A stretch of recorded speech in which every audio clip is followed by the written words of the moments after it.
ఉప్పు, sodium chloride శరీరానికి అవసరమైన అధికంగా తీసుకోవడం అనేక ఆరోగ్య సమస్యలకు దారితీస్తుంది.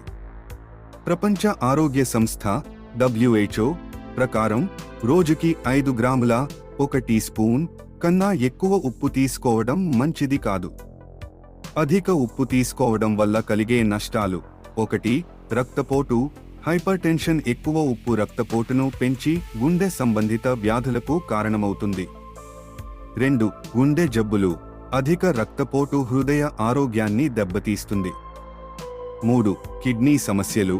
ఎక్కువ సోడియం కిడ్నీలపై ఒత్తిడిని పెంచి మూత్రకోశ కణితుల ముప్పును పెంచుతుంది. 4. ఎముకల నష్టం. అధిక ఉప్పు తీసుకోవడం వల్ల కాల్షియం నష్టపోయి ఎముకలు బలహీనపడే అవకాశం ఉంటుంది. మోతాదు. ఉప్పును పరిమిత పరిమాణంలో మాత్రమే తీసుకోవడం ఆరోగ్యానికి మంచిది. ఎక్కువ ఉప్పు వాడకాన్ని తగ్గించుకోవడం ద్వారా హృదయ ఆరోగ్యాన్ని కాపాడుకోవచ్చు.